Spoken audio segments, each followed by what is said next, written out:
ya, gabungan antara tatap muka dan daring. Alhamdulillah di sini sudah hadir 2 orang pemakalah, yaitu Bapak Yusuf, satu lagi Bapak Edi. Jadi di sini sudah hadir di Pasca Sarjana Bapak Yusuf dan Bapak Edi yang akan memaparkan makalahnya. Mohon maaf mungkin hari ini agak terlambat dari jadwal yang sebenarnya. Jadi untuk mempersingkat waktu, kita langsung saja kepada pemakalah pertama Bapak Yusuf untuk mempresentasikan hasil makalahnya. Silakan Pak.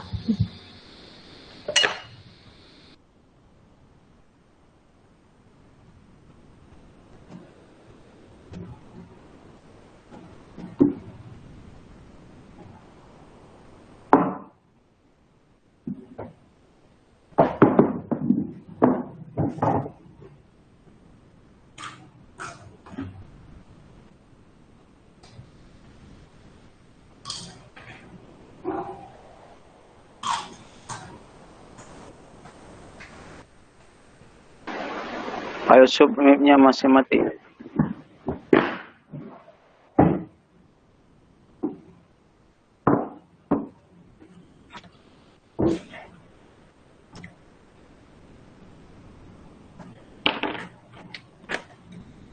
Pak Yusuf belum ada suara.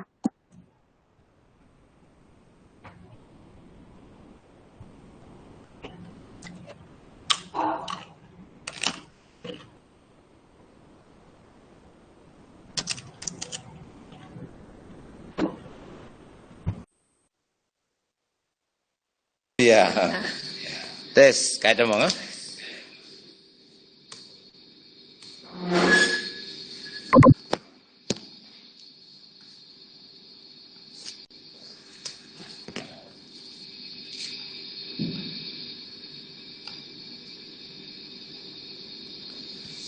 Baiklah, saya akan memaparkan makalah instrumen supervisi dengan judul instrumen supervisi pendidikan yang insya Allah akan saya paparkan pada hari program ini. Tapi sebelumnya saya juga mohon maaf kepada ibu pengampu mata kuliah ini karena makalah ini jauh daripada kesempurnaan. Nanti mohon dibimbing untuk kesempurnaan. Tadi yang pertama, latar belakang masalah.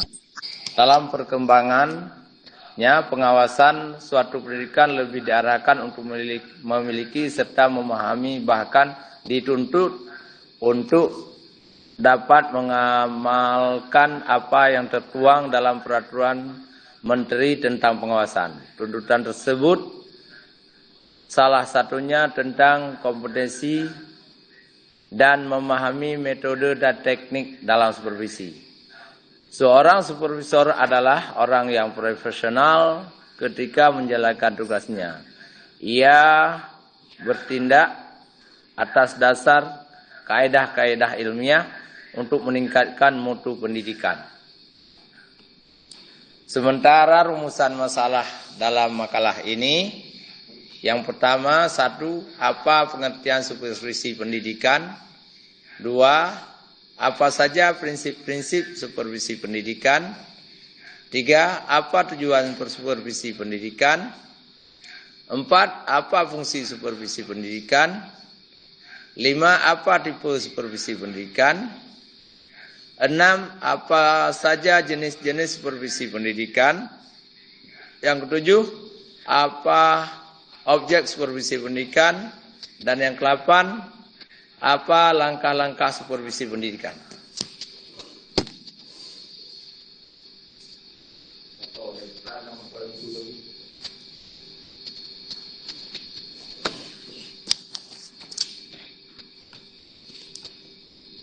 Kemudian, pengertian supervisi pendidikan. Sejatinya istilah pendidikan suatu sudah tidak asing lagi diperkenalkan dalam dunia pendidikan. Kemudian istilah supervisi adalah sebuah kegiatan yang mengacu pada sebuah perbaikan dalam sebuah institusi. Banyak para pegawai yang berkecimpung dalam sebuah institusi merasa ketakutan ketika mendengar bahwa institusi yang bersangkutan akan dikunjungi oleh supervisor. Anggapan masyarakat, institusi supervisor adalah yang diperintahkan oleh atasan untuk membentak dan memarahi para pegawai yang sedang aktif di institusi tersebut.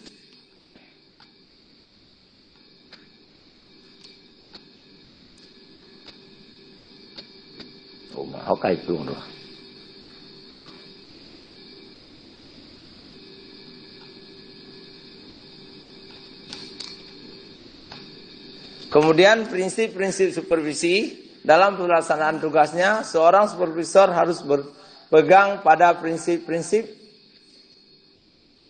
pokok yang kokoh demi kesuksesan tugasnya atau memiliki pedoman bagi pelaksanaan tugasnya.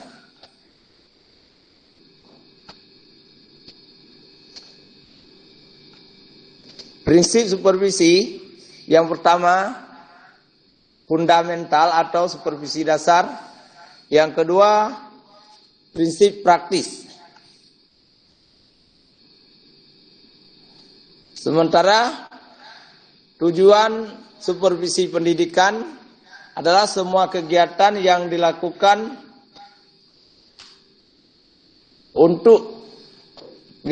tertentu memiliki tujuan dan selalu mengarah kepada tujuan yang dicapai tersebut. Pendidikan merupakan salah satu bentuk kegiatan manusia yang memiliki tujuan yang ingin dicapai dari proses pelaksanaannya. Merumuskan tujuan supervisi pendidikan harus dapat membantu mencari dan kegiatan-kegiatan tersebut supervisi yang lebih efektif.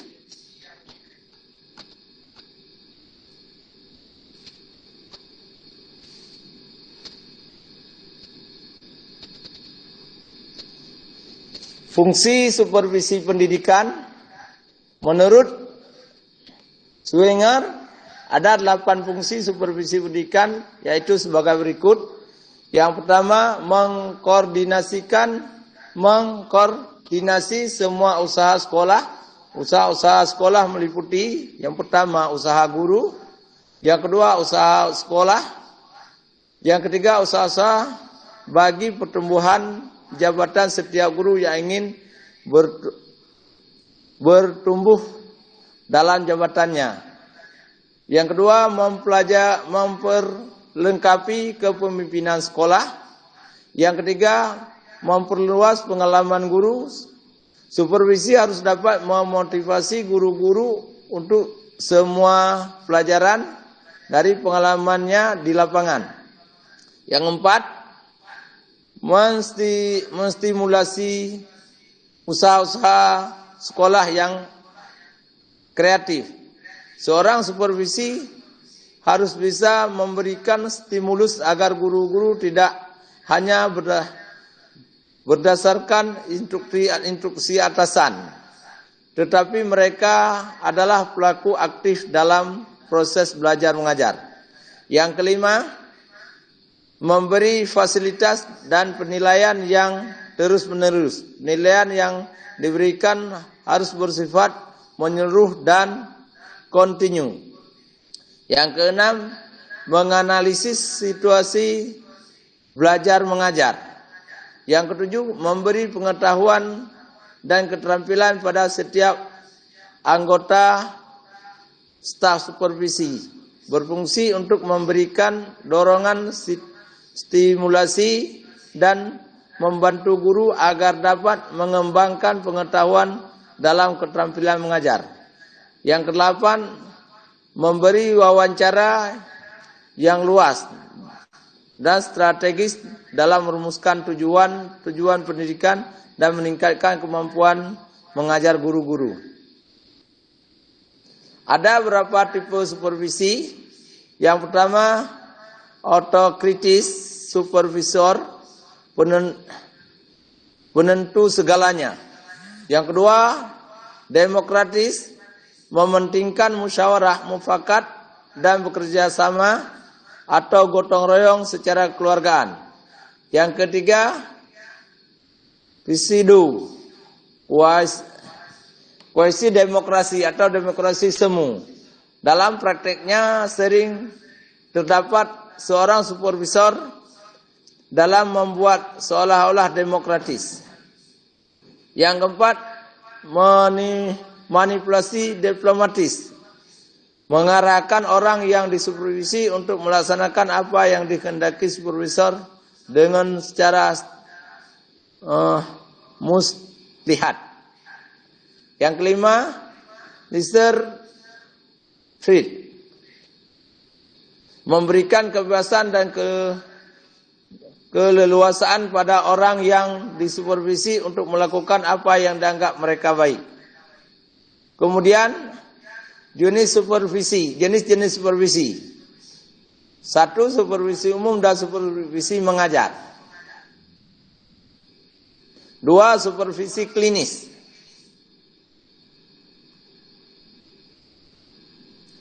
Kemudian yang berikutnya, alat-alat bantu supervisi pendidikan. Agar kegiatan supervisi pendidikan berjalan dengan lancar, seorang profesor dapat menggunakan berbagai alat bantu. Alat-alat bantu itu digunakan dengan maksud untuk memungkinkan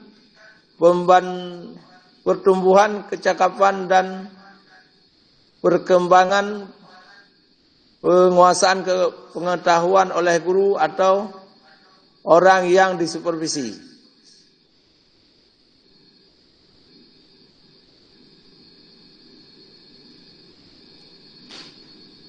Yang berikutnya yang H, objek supervisi pendidikan. Menurut Pate Sehiren, objek supervisi di masa yang akan datang mencakup 1. Pembinaan kurikulum, 2. Perbaikan proses pembelajaran, 3. Pengembangan staf, 4. Pemeliharaan dan perawatan moral serta semangat kerja guru. Adapun objek dari supervisi pendidikan terbagi menjadi 2 bagian, yaitu pembinaan personil dan pembinaan non personil. 1. Pembinaan personil. A. Kepala madrasah, kepala sekolah. Kepala sekolah sebagai bagian dari suatu sekolah juga menjadi objek dari supervisi pendidikan tersebut.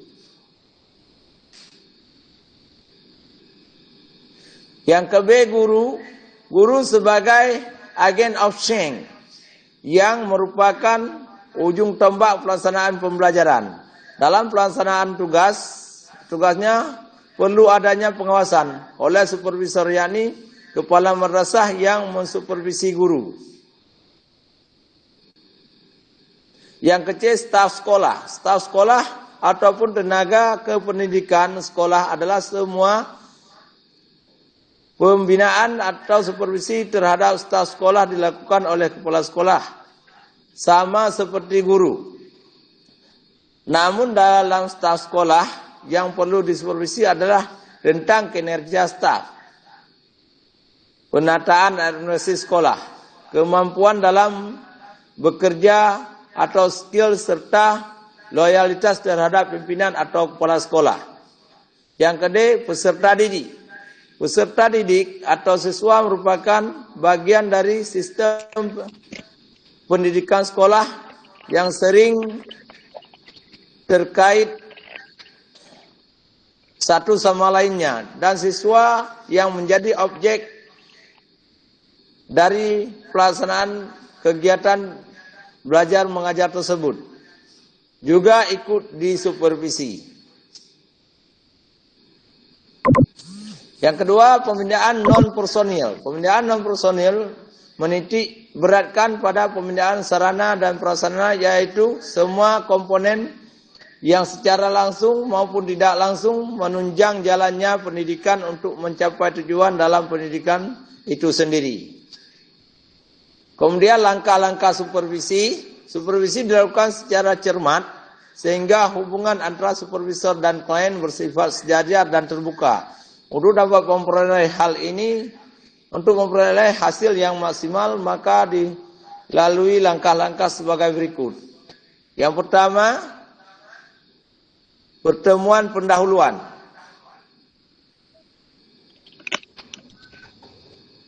Yang kedua, pelaksanaan latihan mengajar dan observasi. Yang ketiga, pengadaan analisis data. Yang keempat, diskusi dan memberikan umpan balik.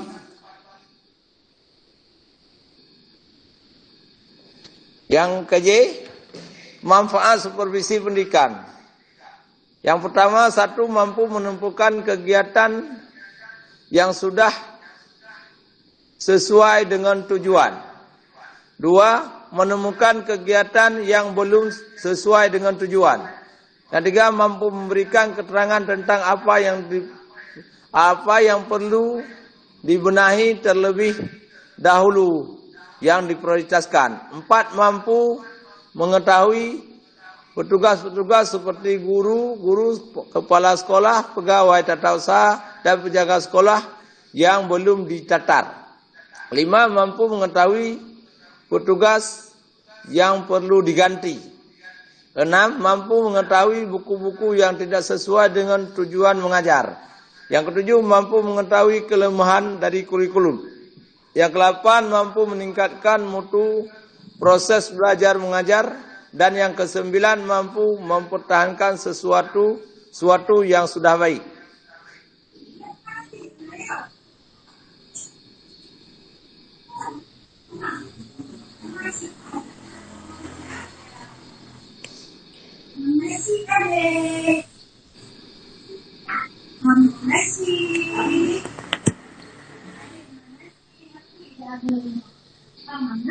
Yang terakhir, penutup dan kesimpulan. Supervisi yaitu suatu upaya yang dilakukan oleh para pengawas untuk melihat kinerja personelia dan melakukan perbaikan-perbaikan terhadap salah satu bagian kerja yang tidak maksimal dan menunjukkan kinerjanya. Yang kedua, tujuan supervisi pendidikan adalah membantu guru agar dapat lebih mengerti, menyadari tujuan-tujuan pendidikan di sekolah. Yang ketiga, seorang supervisor dapat menggunakan berbagai alat bantu. Alat bantu itu digunakan dengan maksud untuk memungkinkan pertumbuhan kecakapan dan perkembangan penguasaan pengetahuan oleh guru, orang yang disupervisi sesuai dengan perkembangan ilmu pengetahuan pada umumnya dan ilmu pendidikan pada khususnya. Yang keempat, manfaat akhir dari proses supervisi adalah suatu hal yang tidak mudah dalam sistem manajemen personal di Indonesia, seperti untuk melakukan mutasi domisi, apalagi pemecahan petugas sekolah yang tidak becus. Begitu pula hal dengan perubahan kurikulum yang sangat bersifat sentralistik dan kurang memperlihatkan perbedaan masing-masing sekolah. Hanya sekian dan demikian. Terima kasih atas segala perhatian, dan kami mohon kepada Ibu dan kawan-kawan untuk bisa memberi tanggapan dan memperbaiki makalah ini. Hanya sekian. Assalamualaikum warahmatullahi wabarakatuh.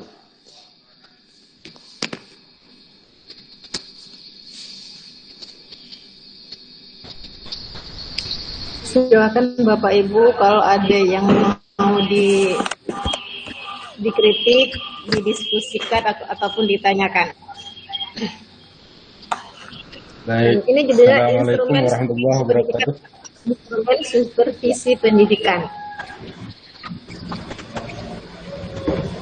Saya, Bu. Ya, silakan Pak Amin. Ya, Assalamualaikum warahmatullahi wabarakatuh. Waalaikumsalam warahmatullahi wabarakatuh. Waalaikumsalam warahmatullahi wabarakatuh. Terima kasih atas kesempatan yang diberikan. Saya hanya menanyakan, kalaulah dalam sebuah institusi, terutama institusi pendidikan, bagaimana sekiranya supervisi itu tidak dilakukan? Diulangi, Pak. Dalam sebuah institusi atau lembaga pendidikan tidak dilaksanakan supervisi. Bagaimana Kalau dampak?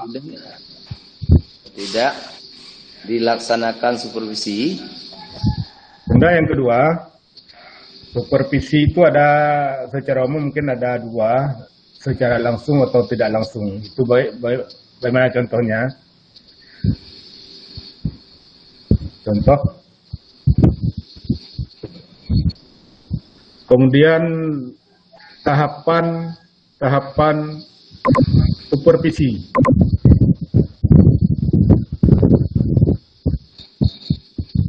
Dan manfaat daripada supervisi itu sendiri. Terima kasih. Assalamualaikum. Waalaikumsalam warahmatullahi wabarakatuh.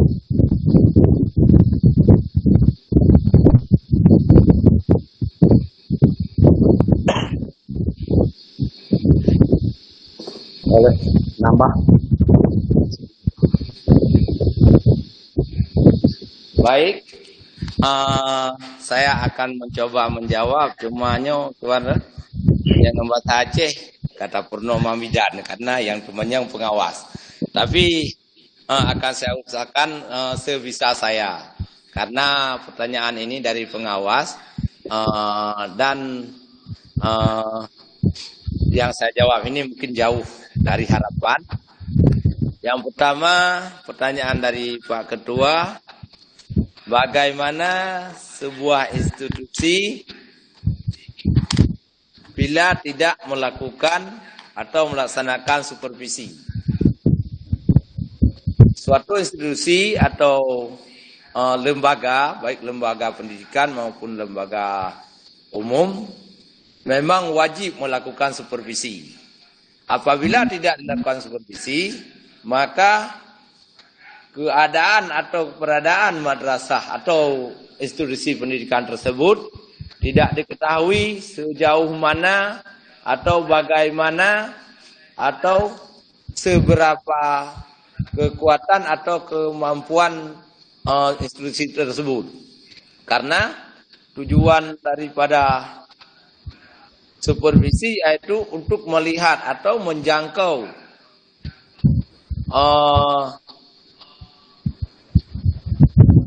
apa yang dilaksanakan di suatu institusi itu berjalan sesuai dengan aturan atau tidak. Itu yang pertama. Yang kedua, supervisi ada dua, yaitu yang pertama supervisi secara tidak langsung. Yang kedua, supervisi secara langsung. Walaupun JO kurang jawaban, tapi long jawab sih. Baik putua saron tanya. Yang pertama, kalau menurut saya, karenanya kalau menurut teori, karena Hana tahu membaca teori, yang disebut supervisi langsung, seorang supervisor datang ke suatu lembaga dengan membawa suatu instrumen, yang di dalam instrumen itu telah termuat butir-butir atau pertanyaan-pertanyaan yang diinginkan oleh supervisor. Itu supervisi langsung. Apabila mau disupervisi guru, berarti guru kelas tersebut akan dipanggil terlebih dahulu atau dari pendahuluan, diwawancarai, kemudian diberikan kuesioner atau sejenis pertanyaan, dicontreng, apabila apakah ibu membuat RPP, apakah ibu membuat pertanyaan. Setelah itu baru disupervisi kelas atau masuk ke ruang, mengamati atau melihat apa yang ada di instrumen tersebut, apa dilaksanakan. Itu supervisi langsung. Yang sementara supervisi tidak langsung, mungkin seorang supervisor datang ke suatu lembaga dengan memantau atau melihat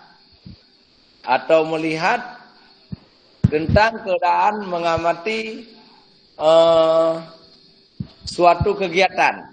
Contoh, seorang guru sedang mengajar di kelas, supervisor bisa jadi duduk di belakang atau berada di luar dengan tidak pernah memberitahukan kepada guru tersebut bahwa dia akan disupervisi.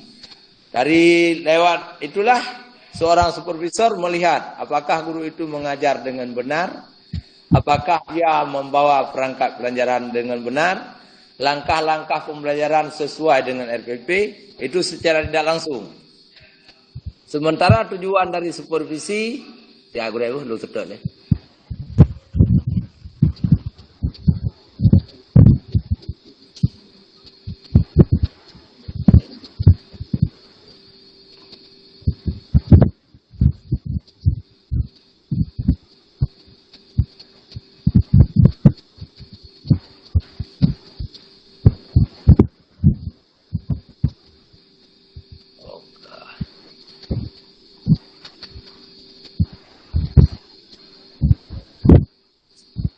Ya, yang pertama mampu menemukan manfaat daripada supervisi,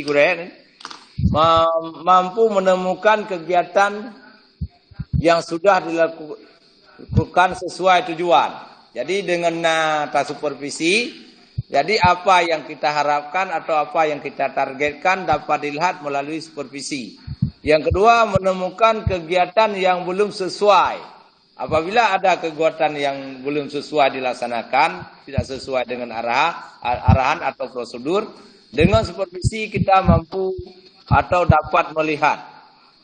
Kemudian mampu memberi keterangan tentang apa yang dilakukan atau yang belum dilakukan.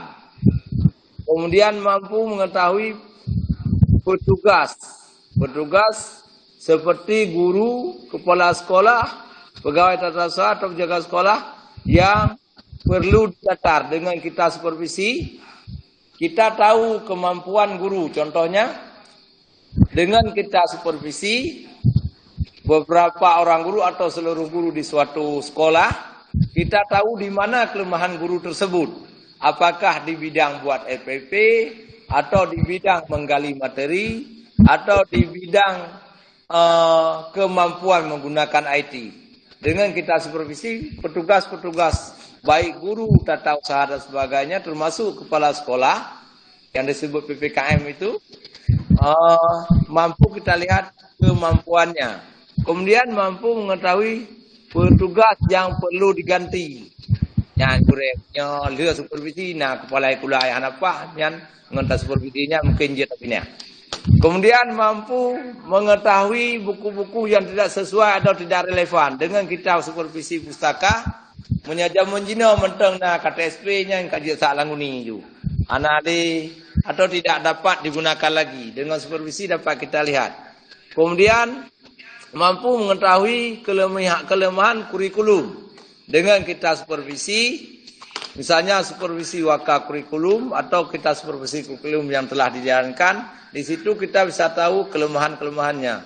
Kemudian mampu meningkatkan mutu proses belajar mengajar. Dengan kita supervisi, di mana terdapat kelemahan,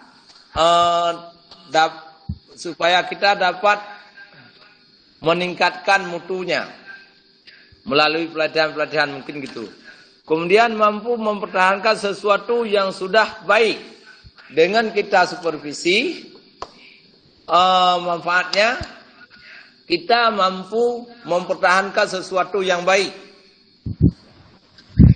Mungkin hanya sekian. Terima kasih.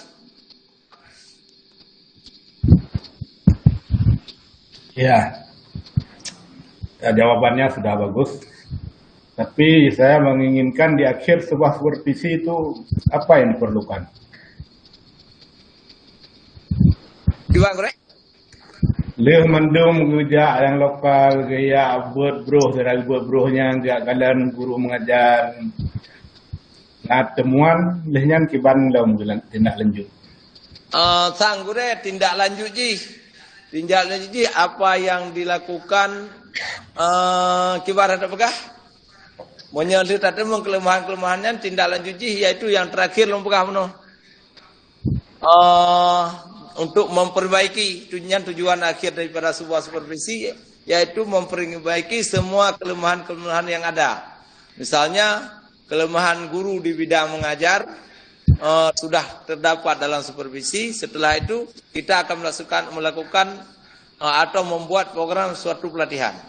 Sama ya. Intinya adalah melakukan refleksi.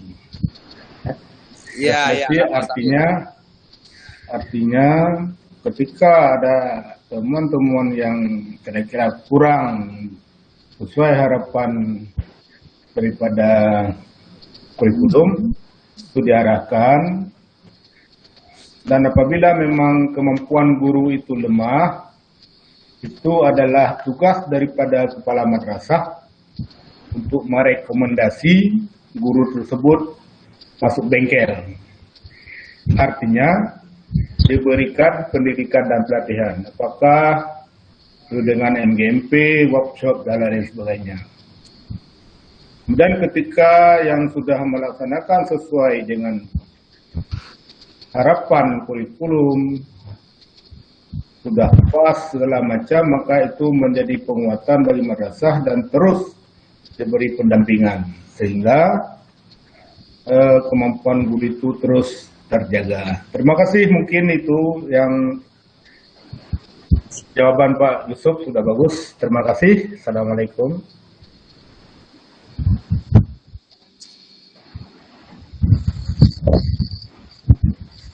Selesai Pak Yusuf. Terima kasih. Ada lagi Bapak Ibu yang ingin bertanya langsung kepada pakarnya? Nah, saya Bu. Zahiri. Swing Pak Ji, swing. Pak Cupuri dan Ibu Mimi. Pak Zahiri, tanya. Ada 3. Itu coba dipandu, kalau enggak nanti beradu. Siapa duluan?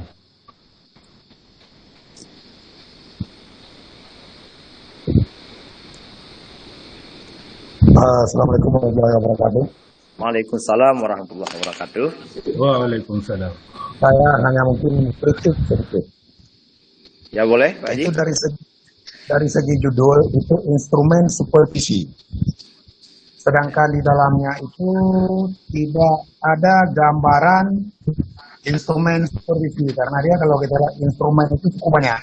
Mungkin itu apakah nanti ada hubungannya antara apa, memang itu sebagai dasarnya di dalamnya tidak menyentuh dengan instrumen, karena itu banyak nanti, salah satu nanti yang pertama dia tentang RPC atau tentang pendekatan atau profesionalisme guru.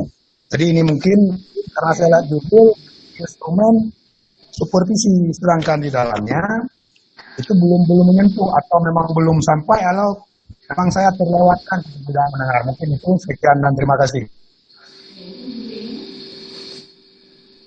Terima kasih atas saran dari Bapak Haji Dairi. Memang judulnya instrumen supervisi, tapi dalam di sini yang masuk Pak Haji kuesioner supervisinya maksudnya gitu? Ya kan ada beberapa hal yang instrumen, misalnya nanti ada pedagogi guru apa saja, habis itu sosial guru, nanti karakter peserta didik bagaimana, itu kalau yang maksudnya mungkin menurut gambaran saya instrumen supervisi. Tapi di dalam paparannya itu atau di dalam makalah yang sudah kita lihat tadi tidak ada dengan kerangka atau apa-apa saja yang akan kerangka-kerangka instrumen supervisi maksudnya. Oh, yang kerangka-kerangka instrumen Pak Haji ya? Nah, karena nanti kalau tadi dikatakan bahwa supervisi langsung, kerangkanya bagaimana? Karena instrumen, kalau kita menyangkut instrumen berarti alat. Nah, alat supervisi itu. Itu maksudnya. Oh, iya Pak Haji. Terima kasih atas sarannya Pak Haji. Mungkin ini karena belum lengkap. Cuma tadi di atas pernah saya singgung alat-alat untuk melakukan supervisi, yaitu di bab 2 tadi. Cuma belum lengkap, cuma yang ada sampai prinsip. Kemudian alat-alatnya, cuma langsung ke tujuan supervisi. Mungkin ini akan saya tambah. Terima kasih Pak Haji atas sarannya. Berarti ini perlu tambah kerangka supervisi. Ya, terima kasih Pak Haji.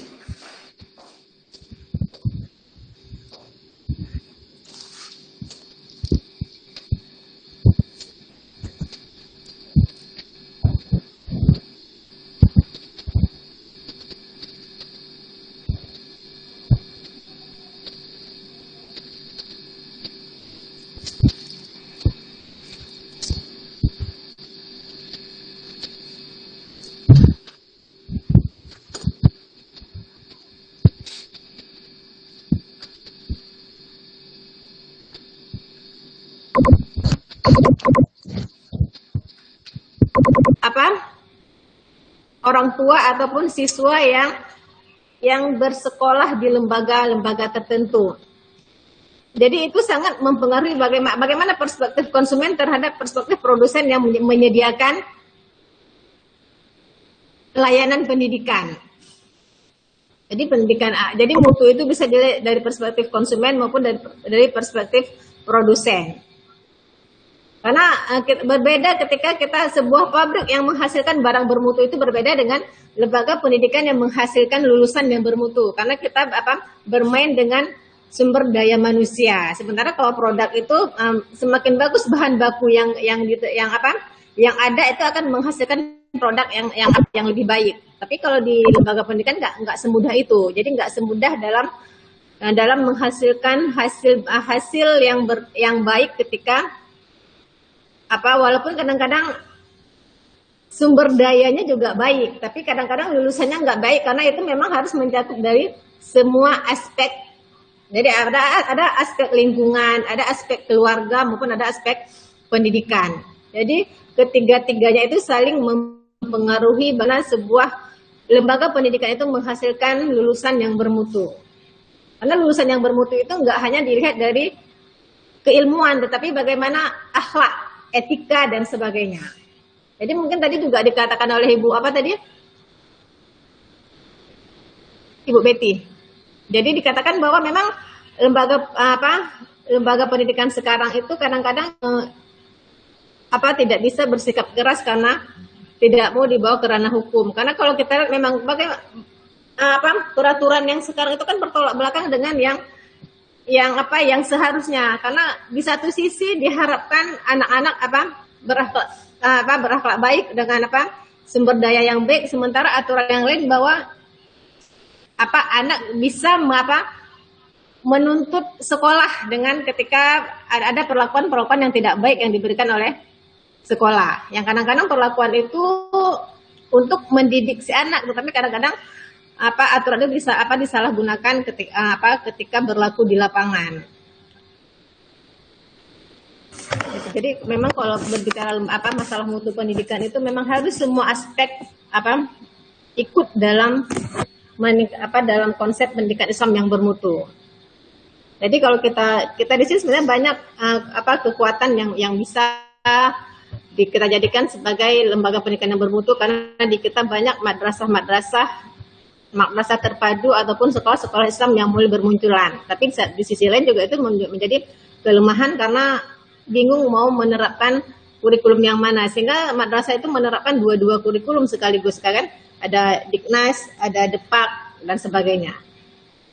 Itu kan kelemahan yang ada pada lembaga pendidikan Islam di kita.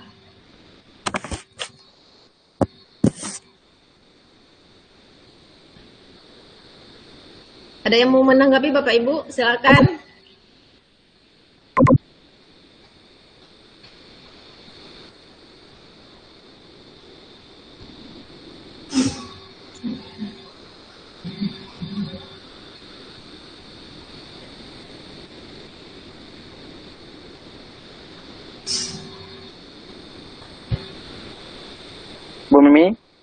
Mana Bu Mimin hari ini? Bertanya boleh? Boleh Pak, silakan. Ini Pak, Bapak senior yang bertanya. Oh, saya mau tanya tentang kuliah apa presentasi tadi. Nggak tahu nih udah ada. Oh ya, silakan. Karena tadi saya lagi jalan, saya nggak tahu nih. Boleh tentang presentasi Pak Edi? Pak Edi, boleh Pak, boleh. Ya, Pak Edi, baik. Pak Edi udah tunggu nih dari tadi Pak. Karena saya lihat ini muncul yang ibu, tayangan ibu ini. Baik, terkait dengan konsep pendidikan Islam yang dipaparkan oleh Pak Edi, saya hanya bertanya bagaimana konsep pendidikan Islam yang ideal sehingga memperoleh mutu pendidikan Islam yang jauh lebih bagus, terutama bagi anak-anak didik kita. Itu saja, terima kasih.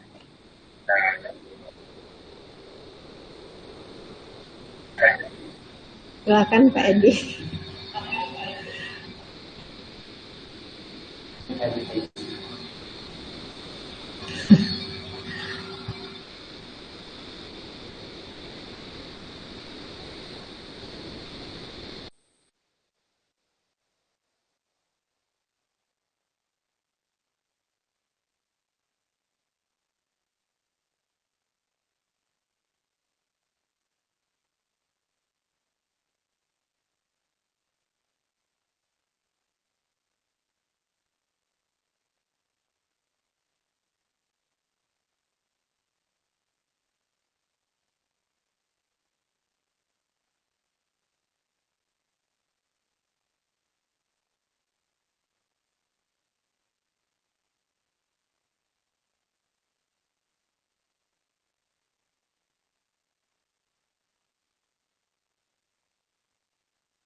Pak Min.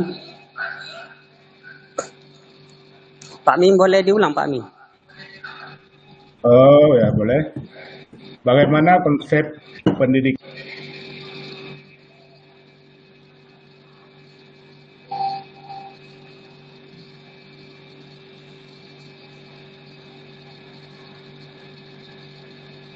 ulangi? Bagaimana konsep pendidikan Islam yang ideal sehingga memperoleh mutu pendidikan yang lebih bagus? Terima kasih.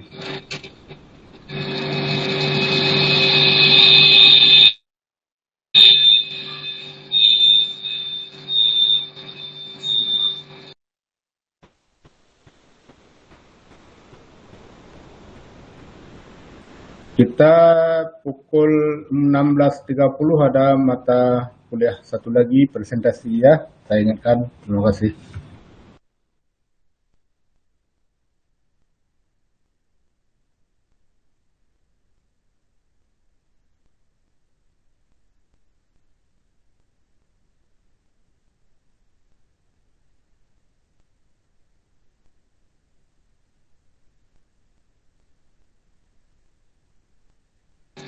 Ya baik, saya akan mencoba menjawab pertanyaan senior. Bagaimana konsep pendidikan ideal sehingga mutu pendidikannya lebih bagus gitu Pak ya, lebih kurang. Mungkin konsepnya adalah salah satunya adalah peran orang tua, begitu juga dengan peran guru, sehingga pendidikan yang ideal itu dipengaruhi pada siswa selalu mengajarkan untuk mempersiapkan anak yang soleh itu kalau misalkan dari pendidikan Islam. bukan sebatas cerdas, berwawasan maupun pandai saja. Dalam Islam hal telah menggariskan beberapa aspek kepribadian seseorang itu agar pendidikan pada anak tersebut itu lebih bagus gitu Pak. Lebih kurang Pak ya.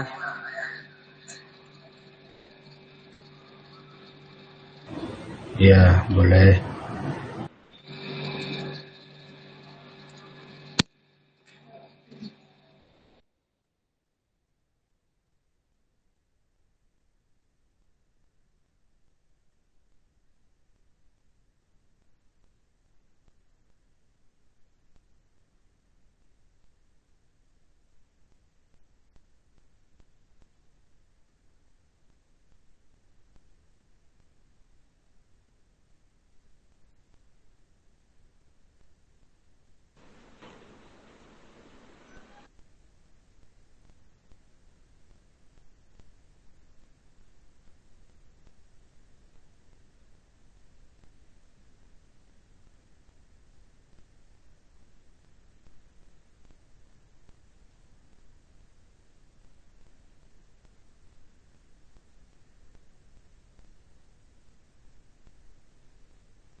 Nggak kedengaran Pak ya?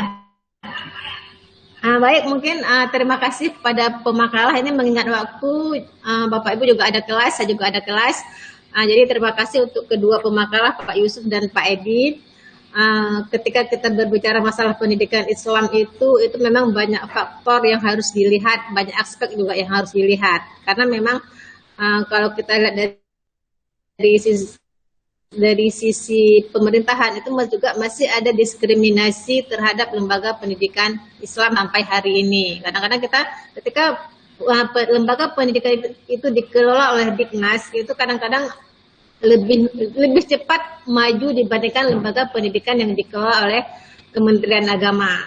Kemudian juga ada beberapa lembaga pendidikan Islam terpadu yang mungkin yang dikelola yang di bawah yayasan. Itu kadang-kadang manajemennya yang kurang tepat dalam pengelolaan lembaga pendidikan Islam. Jadi banyak kelemahan-kelemahan yang dihadapi oleh lembaga pendidikan Islam itu sendiri, sehingga untuk menciptakan konsep pendidikan Islam yang bermutu itu harus peran serta dari semua pihak, dari segala aspek dan dari segala faktor.